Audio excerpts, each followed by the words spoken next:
guys, thank you for checking out my channel, for stopping by my little corner of the internet. Today I want to talk about how I became a Porsche technician and how you can too if that's what you want to do. Some of this advice will apply to other brands, some of it might not as much, but here goes. So I started my career in the automotive industry as, well, I've done a couple of different things, but when I got into my apprenticeship as a technician, it was 2018. I was looking for something a little more hands-on than the job I was currently doing at the time. So I started looking at trades, and I came across the ad for an apprentice at a Volkswagen store. So I applied for that and got that job, finished my apprenticeship there, and then tried a couple of other places. I did a small stint at an aftermarket, like heavy duty truck shop, and an even shorter stint at a Chrysler store.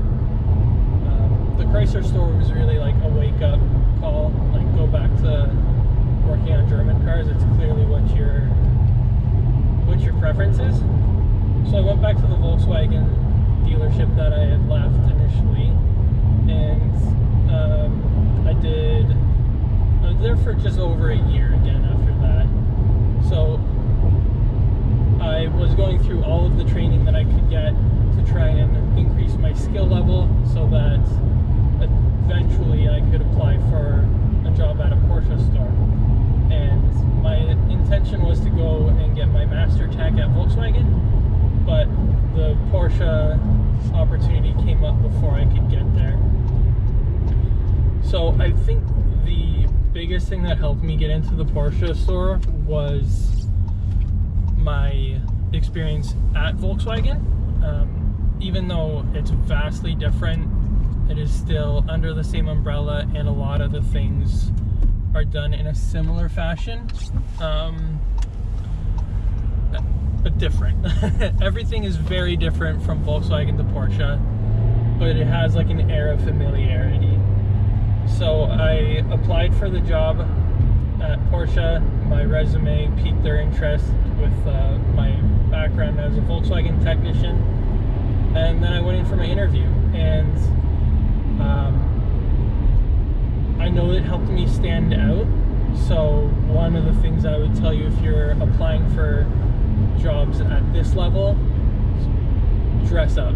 I went in a suit and tie, and that really set me apart from my competition. Some guys apparently had applied for the job and shown up in shorts and flip-flops, and that didn't cut it for them.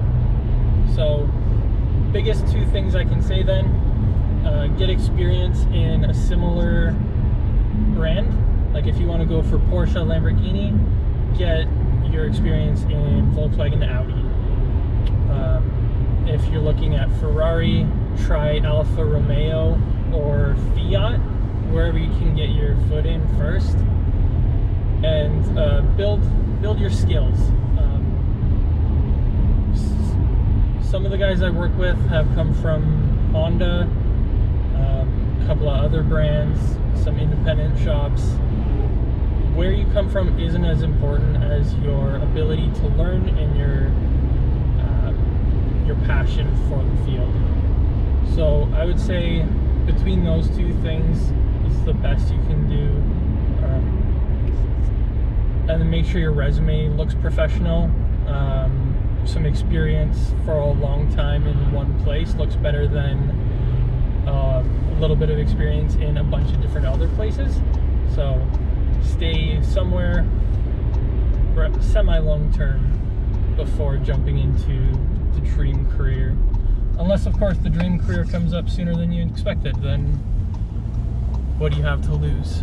Another thing I will say is you may have to relocate. I had to move about an hour and a half away from where I was to get the job that I have now. If that's not something you're willing to do, then a long commute, or you're out of luck. So being close to the city that you want to work at, or that has the opportunities that you want, is your best bet. And then whatever brand you find yourself in, before you get to wherever you want to go, just take all the courses that you can. If your company is offering to send you to training, go to everything. If you don't work for an OEM, look for aftermarket courses. In Canada, CarQuest does monthly training courses on different systems, different diagnostic methods. So take everything that you can. And then honestly, the biggest thing probably for me was get your attitude right. Like, I had a pretty bad attitude when I left Volkswagen initially. Luckily, I didn't make any big mistakes in leaving on bad terms, but I got frustrated with pretty much everything around me, and I blamed everything but the man in the mirror, which ended up being the problem. So